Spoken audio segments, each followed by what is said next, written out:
Ada sebagian orang berpikir kalau dia sudah sholat, dia sudah taubat, dia sudah berzakat, dia sudah berzikir, maka hidupnya akan tenang, hidupnya akan senang, hidupnya akan kenyang, karena dia sudah dekat dengan Allah. Tapi kemudian setelah dia berhijrah, bertaubat, zikir dan sholat, ternyata rezekinya tidak lancar. Lalu kemudian hidupnya penuh dengan kesulitan dan kesusahan. Muncul bertanya-tanya dalam hatinya, mana keadilan Tuhan? Tidak sedikit manusia modern yang awalnya buat dosa maksiat, lalu kemudian bertaubat, kembali lagi, bahkan menjadi, na'udzubillah, menjadi lebih jahat dari sebelumnya. Ini semua berawal dari salah berpikir. Orang yang salah berpikir, nanti dia akan salah bicara. Setelah itu dia akan salah berbuat, salah bertindak, salah beramal. Maka dalam Islam kita diajarkan untuk benar dalam berpikir. Kalau kita sudah hijrah, sudah taubat, sudah sholat, sudah zikir, sudah zakat, bukan berarti ujian tidak datang menerpa hidup kita. Faksusil qasasa, sebutkanlah kisah-kisah para nabi itu. Sebutkanlah satu di antara nabi yang tidak ada ujiannya. Cerita tentang penyakit. Tidak ada penyakit yang lebih dahsyat daripada penyakit yang dialami oleh Nabi Ayyub alaihissalam. Bercerita tentang ditolak jamaah. Tidak ada nabi yang paling mengerikan ditolak oleh umatnya melebihi Nabi Nuh alaihissalam. Nabi Yunus juga demikian. Sampai masuk ke dalam laut, mereka campakkan dari atas bahtera, tenggelam dalam 3 kegelapan, gelap malam, gelap laut, dan gelap perut ikan. Bercerita tentang kesusahan dan kesulitan, diusir dari kampung halaman, dimusuhi oleh paman kandung. Mereka lempar pakai batu, berdarah pelipisnya, retak giginya. Tidak ada yang lebih hebat daripada ujian Sayyidina wa Maulana Muhammad sallallahu alaihi wasallam.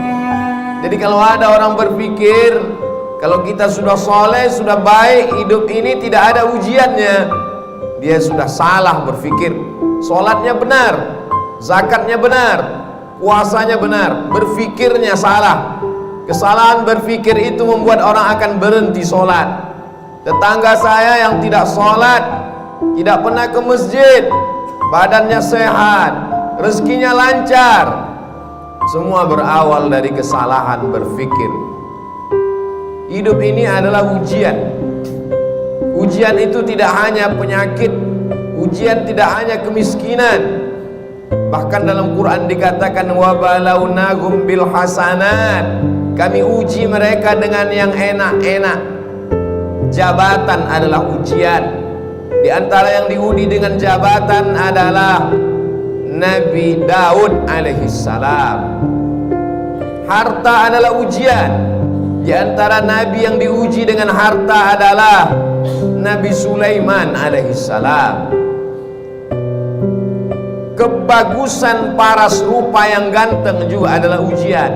Di antara nabi yang diuji dengan paras rupa yang ganteng itu adalah Nabi Yusuf alaihissalam. Jadi ujian itu ada kalanya datang dalam bentuk kenikmatan, tapi ada juga ujian itu dalam penyakit, kemiskinan, kesusahan, kemelaratan. Maka kalau kita pahami dengan baik, semuanya adalah ujian. Yang lulus siapa? Yang lulus adalah orang kaya yang bisa menggunakan hartanya untuk menolong agama Allah. Yang lurus adalah orang yang punya kuasa, tapi sehari dipakai untuk berpuasa, sehari dipakai untuk makan. Itulah dia Nabi Daud. Ahabbus shaum ilallah shaumi Daud. Puasa yang paling disukai Allah, puasa Nabi Daud. Mengapa demikian? Walaupun dia berkuasa, tapi harinya dia bagi. Yasumu yauman, sehari dia berpuasa. Wa yuftiru yauman, sehari dia makan.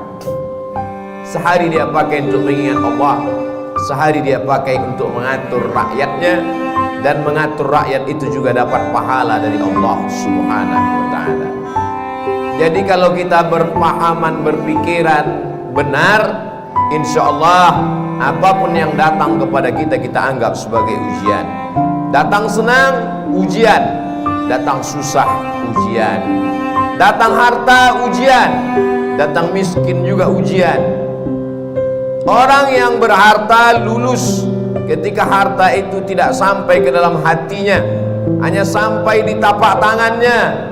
Dia hanya menerima, setelah itu dia kasih kembali. Terima kasih. Dia bangunkan ke pesantren, dia bangunkan ke masjid, maka dia lulus ujian harta. Orang yang miskin bagaimana lulus ujiannya? Dia bersabar, tapi dia tetap berusaha, berikhtiar. Ahlus sunnah wal jamaah tidak membiarkan diri dalam kemelaratan. Innallaha la yughayyiru ma biqaumin hatta yughayyiru ma bi anfusihim. Allah tidak merubah suatu kaum sampai mereka berusaha untuk merubah diri mereka sendiri. Gunakan potensi yang ada pada diri. Jalin silaturahim, buka usaha. Tetap tidak datang keuntungan, berarti sudah ditakdirkan Allah untuk bersabar. Orang kaya bersyukur, balasannya la in syakartum la azidannakum. Kau bersyukur, ku tambah nikmat. Orang miskin bersabar, balasannya innama yuwaffas sabiruna ajrahum bighairi hisab. Orang yang sabar diberikan balasan bighairi hisab, tanpa ada yang bisa menghitungnya. Hanya Allah saja yang tahu hitungannya. Balasannya a'dadtu li'ibadiyas shalihin, kusiapkan balasan untuk hamba-hambaku yang soleh. Mala a'yunun ra'at, belum pernah dilihat mata. Wala udhunun sami'at, belum pernah didengar telinga. Wala khatara ala qalbi bashar, belum pernah terlintas di hati manusia. Kalau sudah benar pemahaman kita bahwa nabi-nabi, rasul-rasul yang dekat dengan Allah pun diuji dengan penyakit, diuji dengan musibah, diuji dengan berbagai macam ujian, dan ada di antara mereka yang diuji dengan kekuasaan, dengan harta, dengan paras rupa. Ada di antara mereka yang diuji dengan kesakitan, kemelaratan, terusir dari kaumnya. Fahamlah kita bahwa kalau kita sholat, kita bisa kaya, kita juga bisa susah. Kalau kita sudah hijrah, sudah taubat, kita bisa sehat, kita pun juga bisa sakit.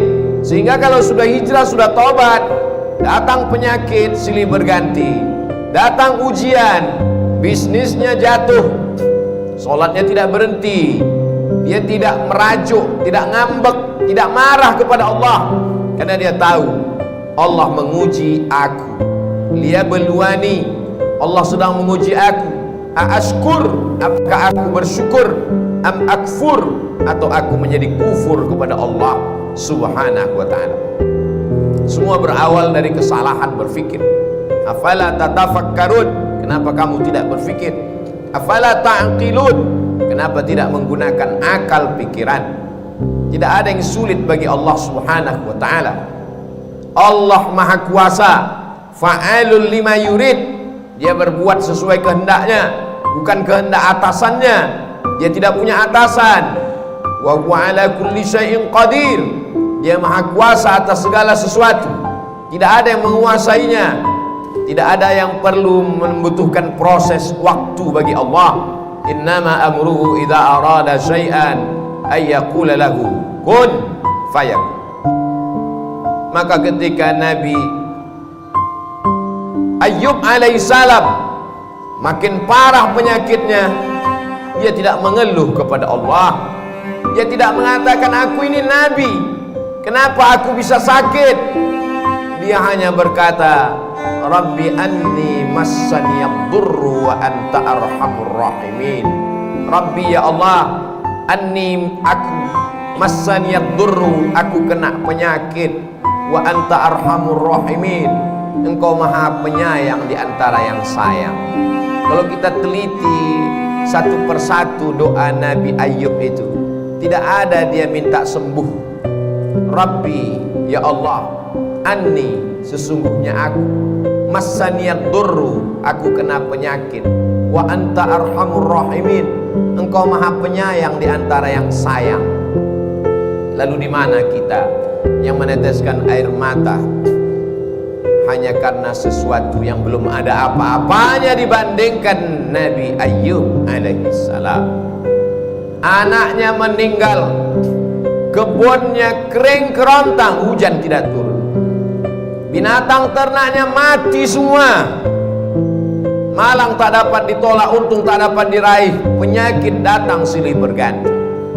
Imannya tidak berubah, dia malu meminta kepada Allah Subhanahu wa ta'ala. Begitu juga ketika Nabi Yunus alaihissalam masuk ke dalam perut ikan, dia tidak ada mengeluh, dia tidak ada meminta kepada Allah, dia hanya berkata la ilaha illa anta subhanak inni kuntu minadh dhalimin. Sekarang kita teliti satu-satu perkata doanya itu. La ilaha, tiada Tuhan, illa anta, melainkan engkau, subhanak, maha suci engkau, inni, sesungguhnya aku, kuntu minadh dhalimin, aku termasuk orang yang zalim. Tidak ada dia minta keluarkan aku dari perut ikan ini, ya Allah. Aku ini nabi, kenapa aku terusir dari kampungku? Mengapa aku ketika diundi di antara para penumpang kapal, kenapa namaku yang keluar sehingga aku yang terbuang? Kenapa aku ditelan ikan? Tidak ada. Dia hanya berkata la ilaha illa anta subhanak inni kuntu minadh dhalimin. Mereka adalah orang-orang yang sudah putus hakikat tauhidnya. Bagi mereka diikuti umat dengan tidak diikuti sama saja. Antara senang dengan lapar sama, karena yang memberikan kenyang juga dia, yang memberikan lapar juga dia. Hari ini begitu banyak orang yang berkata alhamdulillah ketika kenyang, lupa kepada Allah saat lapar. Atau ada juga terjadi sebaliknya, waktu lapar ingat Allah, setelah kenyang lupa kepada Allah. Yang kau minta saat kau susah, dia juga yang kau minta saat kau lapar. Yang kau minta saat kau senang, dia juga yang kau sembah saat kau susah. Allah, qul huwallah, dialah Allah. Tidak ada Tuhan baik, tidak ada Tuhan jahat. Seperti mereka yang mengatakan ada Tuhan yang baik, ada Tuhan yang jahat. Banyak sekali Tuhan-Tuhan yang disembah. Dalam Islam kita hanya meyakini la ilaha illallah, dialah yang maha baik. Kalau ada sesuatu yang tidak menyenangkan kita datang menimpa kita, menurut kita itu tidak baik, tapi menurut Allah itu baik. Hubungan kita dengan Allah dibangun dengan dua cara. Yang pertama husnuzan, kita sudah berusaha all out mengerahkan segenap potensi diri, terjadi tidak sesuai dengan yang diinginkan, kita hanya mampu berhusnuzan kepada Allah. Berarti Allah punya rencana yang lebih baik, yang lebih indah daripada rencana kita. Puncak daripada hubungan pada Allah adalah ridha. Makanya sebelum matahari terbit, di awal hari kita sudah mengatakan raditu billahi rabba, aku ridha kepada engkau ya Allah. Apapun yang kau berikan kepadaku, aku ridha. Kau berikan sehat, aku ridha. Kau berikan sakit, aku pun ridha. Tapi tetap berusaha berobat. Kau berikan aku kaya, aku ridha. Kau berikan susah, aku tetap juga ridha. Namun tetap berusaha, berikhtiar, membuka segala usaha. Orang yang masuk ke dalam surga itu nanti ditanya Allah, ya ahlal jannah, hai penghuni surga, kamu sudah mendapatkan semua balasan, mau apa lagi? Penghuni surga menjawab, ada satu yang belum kami dapat. Apa? Ridhaka, kami belum dapat ridhamu. Yang lain kami sudah dapat. Kata Allah, yang dapat ridhaku cuma satu, orang yang ridha menerima takdir. Maka maqam yang paling tinggi adalah maqam ridha. Nabi Muhammad sampai ke maqam itu. Wala sawfa yu'tika rabbuka fatarda. Allah memberikan apapun yang kau mau. Kenapa? Karena engkau ridha. Man lam yarda biqada'i, siapa yang tidak ridha menerima takdirku, walam yasbir bibalai, tidak sabar menerima ujianku, falyatlub rabban siwaya, carilah Tuhan selain aku. Syirik, kafir, murtad, na'udzubillah wal iyazu billah. Allah menyelamatkan kita sampai anak cucu kita hingga hari kiamat daripada berpaling daripada Allah hanya gara-gara tidak tahan menerima ujian. Tidak ada yang bisa menguatkan hati kita kecuali Allah. Wasta'inu, minta tolonglah kepada Allah, bisabri, dengan banyak-banyak sabar, wassalah, dengan banyak-banyak salat. Kalau ujian hidup ini berat, angkat kedua tangan. Besar ujian ini, lebih besar Allah. Allahu Akbar. Setelah itu katakan dalam hati, Allahu Akbar kabira. Tidak ada apa-apanya ujian ini, engkau lebih besar. Walhamdulillahi katsira, segala puji hanya milik engkau. Wa subhanallahi bukratan wa asila, pagi, petang, siang dan malam yang suci hanya engkau. Aku adalah makhluk yang kotor, banyak silap, banyak salah, banyak dosa.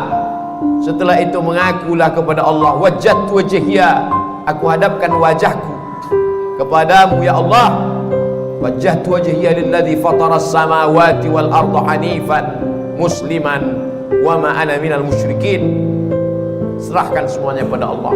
Inna salati wa nusuki wa mahyaya wa mamati lillahi rabbil alamin. Jangan meminta kepada dukun, jangan minta kepada benda keramat.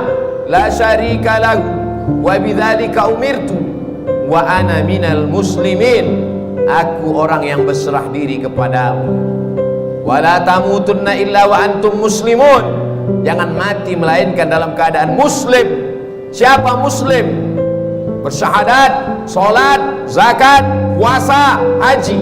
Ya, tapi muslim yang sesungguhnya orang yang menyerahkan dirinya kepada Allah Subhanahu wa ta'ala.